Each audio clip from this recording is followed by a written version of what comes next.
Hello and welcome back to Football Manager 2018, and we've made a signing. He's a goalkeeper. Federico Marchetti, 35-year-old Italian goalkeeper with 11 caps, has joined. And you're probably asking, why have you signed a goalkeeper?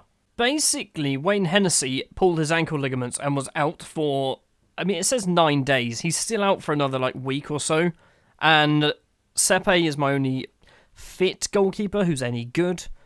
And he's not very good. If we go to the medical centre and have a look at the current injuries, you'll see that there's quite a few players who are actually injured. Johnny Williams is injured, Hennessy's injured, Connor Wickham's injured, Lokilo's injured, James Tompkins, Scott Dan, and Carl Walker-Peters all injured. There's actually been a couple of other injuries which aren't mentioned here, which has kind of affected our team. Mamadou Sakho got himself injured as well, pulled his back muscle lifting some weights. And because of that, we actually had no real fit defenders, apart from Jairo Ridewild, which was a little bit annoying, so Martin Kelly actually had to play a game at centre-back. Since we last met then in the 1-1 draw with Arsenal, we've played a few games. First up was Leicester in the Carabao Cup, or whatever it's called. We were awful, we lost 3-1. That's one less competition for us to be playing in. A goal on his first start for Axel Aktas, which was pretty good. 29 minutes on the clock. Then Harry Maguire, Kalichi Iheanacho, and Papsoir scored an own goal. It was just not a good day at the office. And an even worse day at the office against Watford, where we lost 4-0. Pereira with 2, Ducore with a goal, and Ricardo Esgio with the 4th goal for Watford. We were appalling. They were really good, and we were appalling. But we did actually manage to win a game against West Brom, a 2-0 victory, Jairo Ridewild and Christian Benteke with the goals, and this was a performance like no other. We actually had highlights. So many highlights for us, so many shots for us. It was something that I'd never seen before for us as Palace. And the good results don't end there. A 0-0 draw with Stoke may seem like a pretty bad result. However, Stoke are 4th in the table, so getting a point away at Stoke is, in my opinion, a very good result. And then this happened against Manchester City. Only a 2-0 defeat, Aguero and Sanchez with the goals for Manchester City. However, if you look at our lineup there, Sepe in goal, Martin Kelly played at centre-back. It was a very disjointed side, I guess. We had Webber and Broughton on the bench, who actually had to get given squad numbers. That's how, fringe player they are.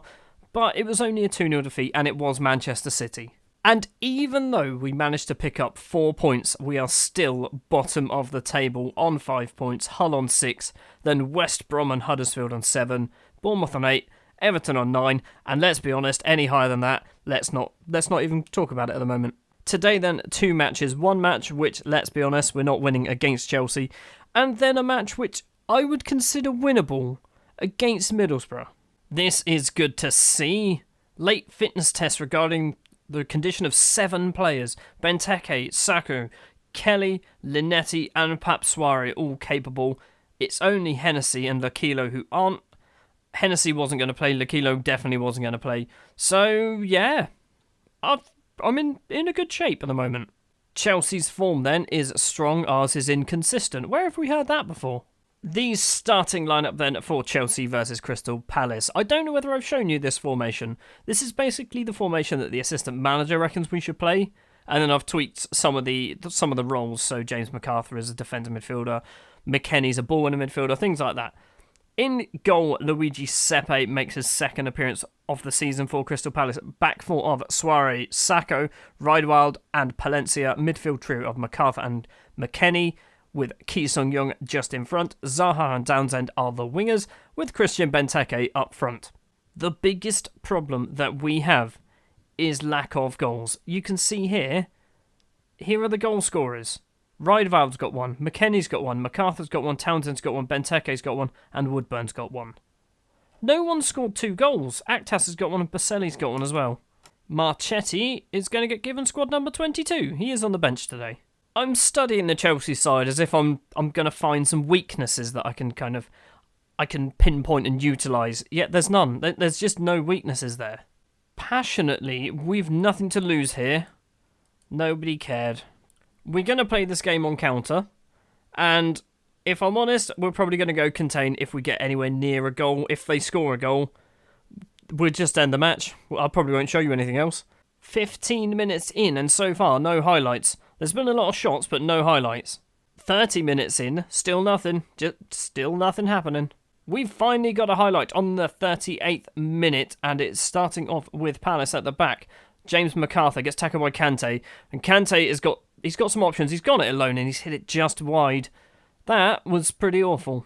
And that is half-time. It's 0-0. I'll take a 0-0. I really will. They've had 13 shots. That's a lot of shots. Team talk. You've been unlucky. Zaha's made a lot of mistakes. We've got an early highlight in the second half. Benteke bringing the ball forward. He's going to get tackled.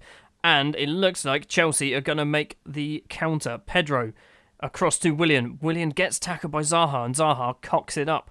Morata, edge of the area, finds Pedro, and Pedro could not miss from there. I think it was questionable whether he was onside. Free kick, edge of the area. Townsend's going for goal. He's hit it just over the bar, and I'm going to do a sub because Zaha is on a 6.1. Jeffrey Schlupp is going to come on. He's going to play as a winger on attack. Maybe you should be a winger on support. Maybe that's part of the problem. You should probably be on support as well. There we go. Bang, bang, bang. Confirm. Let's go. We've got a throw on. Key now. Back to Soir. Benteke, once again. Soir crosses in. Townsend's at the back. Has Townsend scored? He was offside. There was no hurrah. He put it in. Just nothing. Weston McKennie has gone and got himself injured. And I guess Linetti? No, Milicevic can come on. Benteke playing appalling, which means that Woodburn can come on as a Trequartista? I don't know what half of these roles do. I don't know if you've realised this. We've got a highlight, and it looks like it's going our way. Maybe. It's not. Koulibaly with the tackle on Woodburn. Morata, edge of the area. Williams had a go. Sepe can't save it. And look at that substitution. N'Golo Kante off, world-class midfielder. Cesc Fabregas on, world-class midfielder. Great. Corner comes in. Willian doesn't get there. It's cleared by Milicevic. Only as far as Saul, but fine. End the highlight. Azpilicueta with the throw for Chelsea. Christensen. Look how far forward Christensen is. He's a centre-back. He's playing in centre-back. Fabregas in the middle of the pitch. Willian now takes on two players, crosses it in. Morata's at the front post. What's happened there? I don't know. Azpilicueta, it's what's happening? I don't know what's going on. Willian's got it now. Just tackle him. Just get it clear, please. A 1-0 defeat against Chelsea isn't actually that bad. It's gone all the way back to Zuma. Christensen. Willian. Just end the highlight. Lovely foul there. Good job. That'll stop him. Cock. The free kick's a highlight. Pedro to take it then. A flat back 7 from our defence there. All in a perfectly straight line there. Luckily, they've missed. We're in the final few seconds of the game. Palencia heads it clear, only as far as Morata. Zuma, he's got tackled by Suarez, kept the ball. Riedwald gets it clear. Fabregas, edge of the area. He's gone for goal. He's put it wide. 20 seconds left to play. And if you got points for not losing badly, this would be a good result. Unfortunately, you get no points if you lose 1-0. Assertively unlucky. Wilfried Zaha. How can I talk to you? Select players. Can I talk to just Wilfried Zaha, please? Talk to players.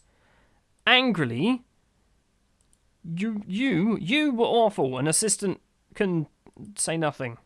McKennie is going to be out 3 to 4 weeks. Oh, that's not... Look, we've got 8 injuries. 8. I know we're not there yet, but in January, Rivaldo Coetzee is returning to the club. He has a work permit now. Annoyingly, I can't recall him yet. I'm just not allowed to. Before I saw this screen, I was looking at this match thinking, this is a game we can win. Middlesbrough had just been promoted from the Championship, and then I see their recent form, which is strong. Although I can't see what their recent form is, but apparently they're in good form. Can I see that? I can. Okay, so yep, definitely strong. Although they have played, no disrespect, some pretty average sides. there's a fair amount of change in this starting lineup then to play against Middlesbrough at Selhurst Park. In goal, Luigi Sepe keeps his place because Hennessy isn't fit yet. He's still technically injured, and I don't want him to get injured worse for a game against Middlesbrough. So Sepe keeps his place. Back four, the same as last time. So Suarez, Sacco, Riedwald and Palencia. Midfield trio of Linetti and Milojevic as the two ball-winning midfielders. Ki Sung-young as a deep-line playmaker. On the wings, we have a debuting Luciano Narsing, and Andros Townsend on the right-hand side, and Mauro Baselli takes his position as the striker because Christian Benteke has no idea where the goal is. Nice attacking formation there from Middlesbrough. That'll be good for us to get battered by. Team talk. Assertively, I fully expect us to win. No one cared. Well, they listened keenly, I guess. I have seen that Middlesbrough have somehow managed to sign Steven Lichtsteiner from Juventus, which seems like a player that wouldn't be playing for Middlesbrough. Free kick, edge of the area, and it's just gone over the bar. That was close. That's not how we want to start this game. Half an hour played, and we're not getting any highlights at all. There are shots happening, but none of them are apparently any good. We've got a highlight. Palencia with a throw-on. Townsend. Palencia's there if he needs him. Crosses it in himself. It's cleared by Gibson, only as far as Key. Key's had a go. I think it's taken a deflection. Nope, it's just gone off. Lichtsteiner for Middlesbrough. Clayton back to Lichtsteiner. Junior Stanislas has had a go. And Luigi Sepe had to be aware of that because that nearly went in. Gonna be a corner. Stanislas to take the corner. Hopefully it's cleared. Baselli does clear it. Half time and it is 0-0. Which, looking at the stats here, we should be winning possibly. Assertively, we're not doing badly. No. Unlucky. Keep it up. That'll work. The problem is we're getting a lot of shots. Well, 7 shots now, but we're not actually getting good shots. They're just happening. So far, nothing has happened in this half. So, we're going to do some subs. Benteke is coming on for Baselli. And I think that's probably... Townsend's not doing so well. Let's bring Townsend off. And then let's swap you two over. There we go. Maybe let's... Oh, do we dare? Do we dare go attacking? Freeman. Howson. Martin Braithwaite. Perica. Braithwaite again. Middlesbrough playing the ball around with purpose. Junior Stanislas has had a go. And Luigi Sepe with the save. 10 minutes to play and nothing's happening. Hold on, there is a corner. And it's come to Osaka and Benteke's put it in. Let's go contain. Let's go contain. Let's go contain. Not contain. Go defensive. Let's just go defensive. There's 8 minutes left. And this could be a valuable 3 points. And Sacco's died. Sacco's actually died in the penalty area. What happened to him? What's happened? I have no idea. There's a big stand in the way there. What's happened to Sacco? Potential head injury. That's going to add on a lot of time at the end of the game. 5 minutes, in fact, and we have a highlight. Braithwaite to Sacco, who's got a lovely headband on. Linetti smashes the ball up the field, but it's going to come straight back to us. Vitor, Lichtsteiner, Perica, Stanislas. Stanislas is bringing it out wide, crosses it in. Riedwald gets it clear, only as far as Lichtsteiner. Freeman, just clear it. Swar gets it clear. Benteke, he's up there by himself. He's tried to find Zaha, and he has successfully found Wilfried Zaha. Can he cross it in? He can cross it in. Milojevic is there. Come back to Zaha. It's come back to Milojevic, and it is 2-0. And that is 3 points in the bag for Crystal Palace in a game that I knew we could win. There's still 4 minutes of injury time, so I'm well aware that we could throw this away. Tactics time. Right. Milojevic on a 7.8. Look at that. Who do we bring on? Narsai can come off for Aktas. Just to take some time up. Oh, okay. The sub didn't happen. We'll do that then, shall we? Narsai, get back over the other side. On you go. What happened to you? I don't know. There's a free kick for Middlesbrough right at the death. Braithwaite has an effort. Sepe with a save. And that is going to be full-time. Please. Please be full-time. I'd love it to be full-time. Aktas gets the ball. Maybe it's not full-time. We're 3-on-2 here. Cross it in. Benteke. Benteke has made it 3-0 in the 98th minute. Not only have we beaten Middlesbrough, we've destroyed them. We're in the 100th minute of the game. Key with the ball. Edge of the area. Milojevic. Linetti. It has to end. Key once again. He's got no one to pass to. He's found Palencia. Palencia back to Key. I don't know when this is going to end. Benteke's had a go. Darren Randolph with the save. There's 10 seconds until we hit 100 minutes in this game. Lichtsteiner. That is full time. It is a 3-0 victory against Middlesbrough. And that is by far the best performance we've done all season. Passionately. That was really special. Hand over to the assistant. Nothing was said. Good. The majority of the players positively reacted to the comments. That's not the order the words are in, but is the right words. Wilfried Zaha has twisted his ankle. Wonderful. Just what we need. Sacco has gashed his head. He's out for a week because I'm going to use the doctor. And look at that reading. Yes, we're still in the relegation zone, but we are no longer bottom. We are now 18th in the table. 11 games played, 2 wins, 2 draws, 7 defeats, 10 injuries. We've got 10 injuries. That's a lot of injuries. Is that something? Do we get extra points for that? We also have an out-and-out top goal scorer now, as opposed to everyone who scored a goal. Christian Benteke is now leading it with 3 goals. That is going to do it then for this episode. Thank you very much for watching. If you did enjoy, if you wouldn't mind leaving a like. If you want to see more, hit the subscribe button. Next episode. Oh, who's down there with us? It's Bournemouth and Everton, isn't it? Bournemouth are down there, Everton are there. Bournemouth. Bournemouth Hull, maybe one of these. Somewhere around here. That definitely the Bournemouth game. Okay? That's what we'll see. Thanks very much for watching. I will see you next time where let's pick up some more wins, shall we?